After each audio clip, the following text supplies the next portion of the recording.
X. The chair scraped back so hard it left a mark on the floor. X. That's the detail nobody talks about. Not the silence that followed. Not the 43 graduate students who stopped breathing at the same moment. Not the professor who had spent 31 years building a reputation that could fill a room before he even walked into it. Nobody talks about the chair. X. Kezia Drummond pushed it back, stood up, and walked to the front of the room. X. She was 24 years old. She had been out of the Canadian Forces for 14 months. She still made her bed with hospital corners every morning. Because some habits don't care whether you're stateside or not, whether you're in Kandahar or a rented basement apartment in Waterloo, Ontario, paying rent with a veteran's education credit and whatever she could pull from weekend shifts at a logistics company near the highway. X. She was the only person in that seminar room who had ever been shot at. X. She was also, as it turned out, the only person who could solve the problem on the board. X. But we're getting ahead of ourselves. X. The University of Waterloo's Department of Combinatorics and Optimization runs a graduate colloquium every second Thursday. It's not mandatory. It's not glamorous. It's a medium-sized room on the 4th floor of the mathematics building with fluorescent lights that hum at a frequency that starts to feel personal after about 40 minutes.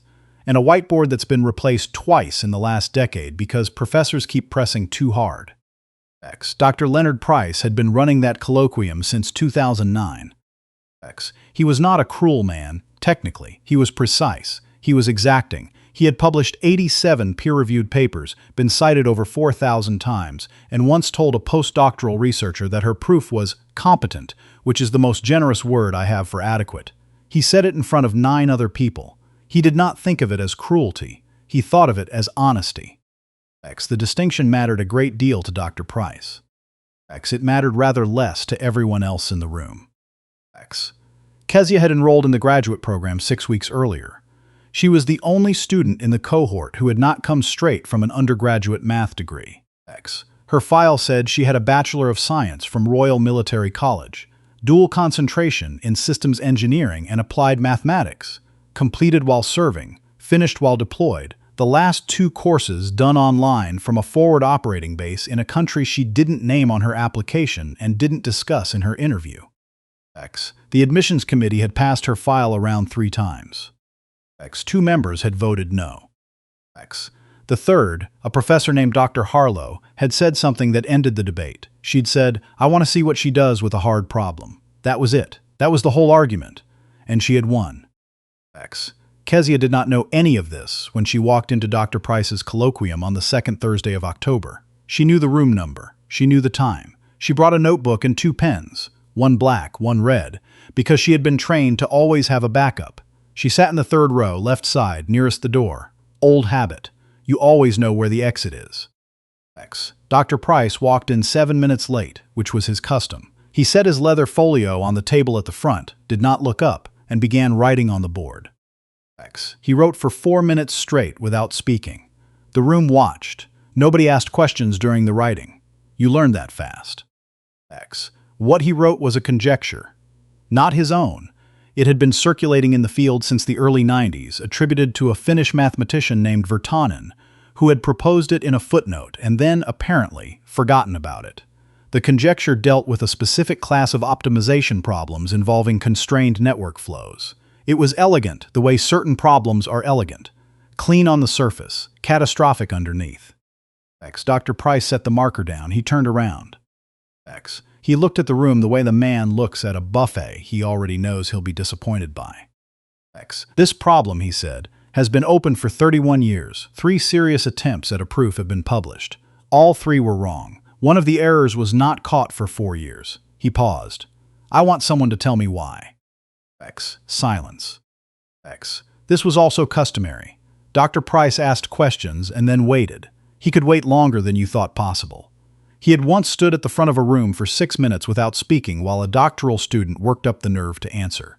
The student was wrong. Dr. Price had said, naturally, and moved on. X. Kezia read the board. She read it the way she'd been trained to read a map. Fast first pass for orientation, slow second pass for detail, third pass looking for what's wrong. X. She found it on the 3rd pass. X. It wasn't in the conjecture itself. It was in the framing Dr. Price had written beneath it. The formal setup, the constraints, the boundary conditions. There was an assumption embedded in line 4 that looked like a standard condition but wasn't. It was load-bearing in a way that made the whole problem behave differently than it appeared. She almost didn't say anything.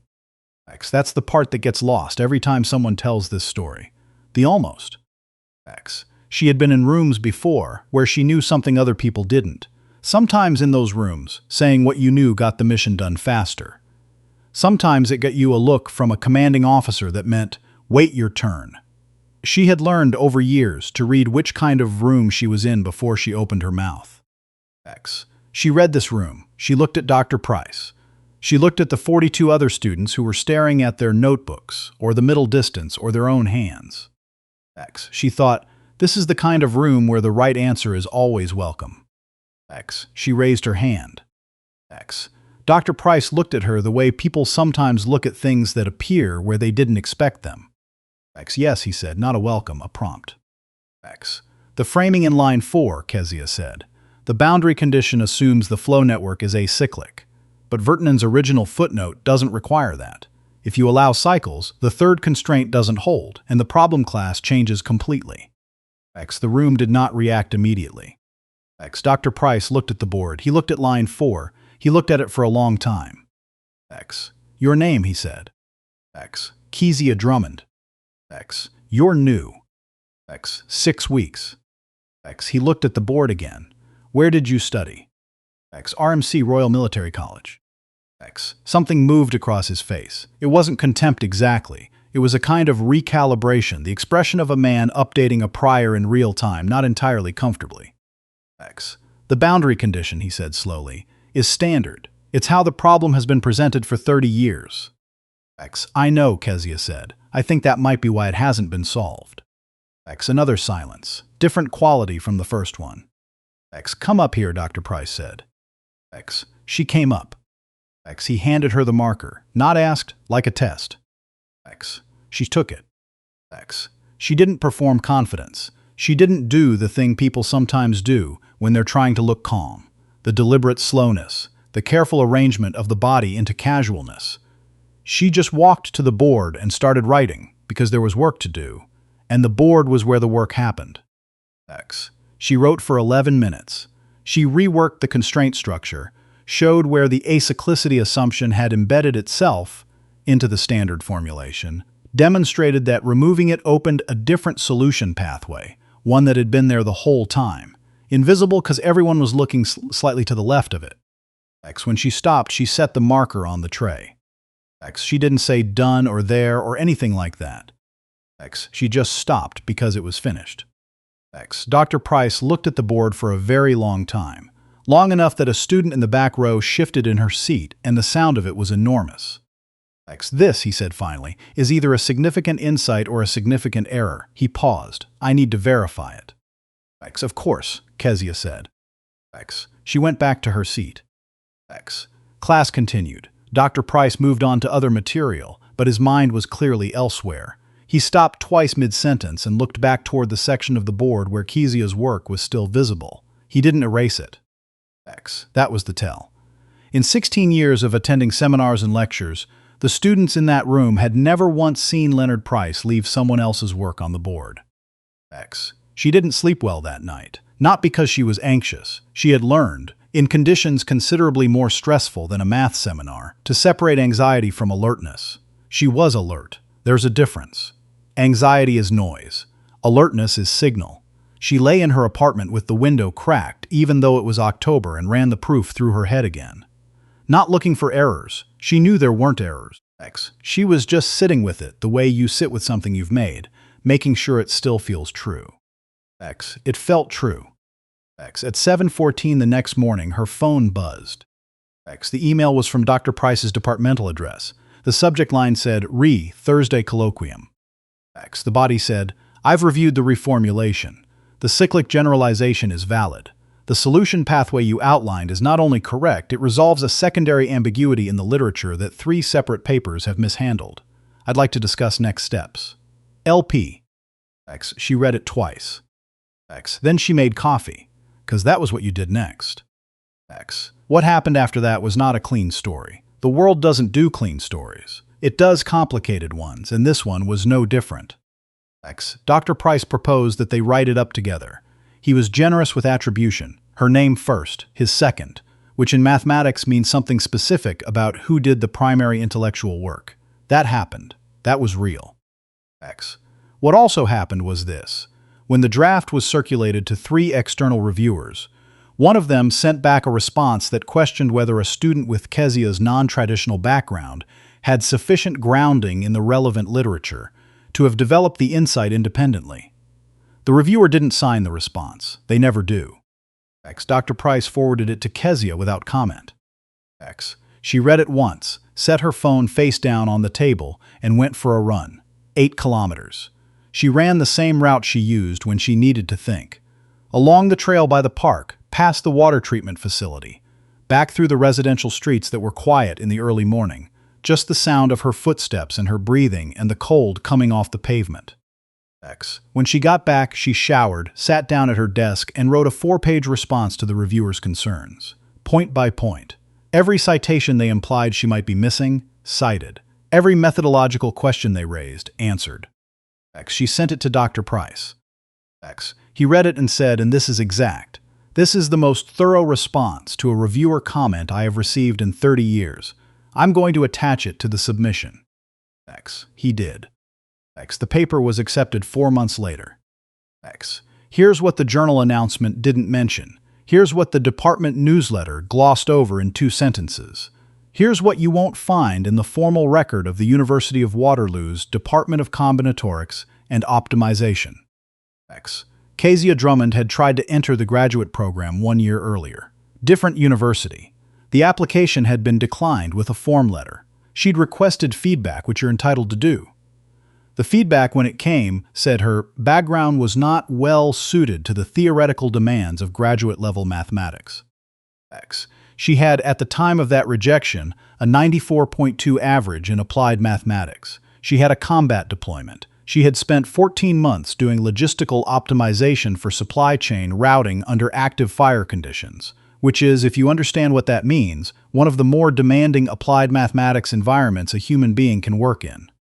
X. The university that rejected her has not commented. X. She doesn't talk about it much. When she does, she doesn't talk about it with anger.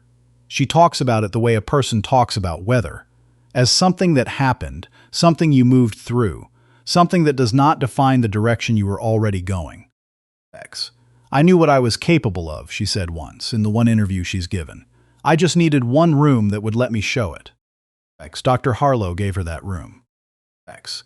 Dr. Harlow, when asked about the admissions vote, said, I've been on this committee for 19 years. I have seen a lot of applications. Some people have been trained by institutions that understand how to signal excellence in ways we recognize. Kezia had been trained by institutions that understand how to produce it. Those are not the same thing. We almost confuse them. X. The paper was published in February. It was 8,000 words and 42 pages, including the appendices. It resolved the Virtanen conjecture in the generalized form, not just the narrow acyclic case that everyone had been fighting over for 3 decades, but the whole class of problems it represented. X. Within 2 months, it had been cited 11 times, by summer 34. X. One of the citations came from a research group in Helsinki who said the generalization had unblocked a separate problem they'd been working on for 6 years. They didn't know who Kezia Drummond was. They just knew the work had opened a door that had been locked for a long time. X. That's how mathematics works. You solve something in a room in Waterloo and it unlocks something in Helsinki, and nobody needs to know your name for the thing you did to be real. X. Kezia is still at Waterloo. She's in her 2nd year of the PhD program. She runs 8 kilometers most mornings. She still sits on the left side of rooms, nearest the door. X. She still has the 2 pens, black and red. She replaced the red one in November because it ran out. X. Dr. Price now asks her a question at the start of every colloquium, not to test her. He stopped doing it to test her after about 3 weeks. He does it, she thinks, because he has learned that she will tell him the true answer. And in 31 years of running that room, that has apparently been rarer than it should have been. X. Last Thursday, he put a new problem on the board. X. He turned around and looked at the room. He looked at Kezia. He looked at the 41 other students who were already staring at their notebooks. He said, "Let's see what we can do with this one." And for the first time since she'd sat in that room, Kezia smiled before she'd even picked up her pen. I keep thinking about the chair. Not the proof, not the paper, not the 31 years that problem sat unanswered on a board somewhere while people smarter than most of us walked past it and shrugged. I keep thinking about the sound of that chair scraping back, the moment before Kezia stood up, because that's the moment everything actually happened. The math came after. The courage came first. There's something I've learned from stories like this one, and it took me longer than I'd like to admit to learn it. The world has a very specific idea of what intelligence is supposed to look like. It has a specific accent. It comes from specific schools. It holds specific credentials. And when something true and capable shows up wearing a different face, a veteran's face, a face that learned calculus between deployments, a face that has been places the credentialing system never asked about, the world's first instinct isn't to open the door. It's to check whether the door was meant for that person at all. Kezia didn't rage against that. She didn't perform outrage, didn't make her anger the loudest thing in the room. She went for a run. She wrote 4 pages. She sent them in. That's not passivity. That's something harder to name and harder to fake. It's the kind of character that gets built in conditions where falling apart isn't an option, and then quietly keeps showing up in every room afterward, doing the same thing it's always done, which is the work. I think about Dr. Harlow, too. One person on one committee who said, "I want to see what she does with a hard problem." That's it. That's the whole story underneath the story. One person who understood that there's a difference between being trained to signal excellence and being trained to produce it. One person who kept the door from closing. Most of us will never solve a 31-year conjecture, but most of us will at some point be on a committee, or in a hiring room, or in a conversation where someone's whole trajectory bends on whether we slow down long enough to ask, what are they actually capable of, versus what does their background tell me to expect? Those aren't the same question. Kezia's whole life is proof of that. What gets me still is the simplicity of it. She read the board 3 times. She found the thing everyone had been looking past for 3 decades. She raised her hand. She went up. She did the work.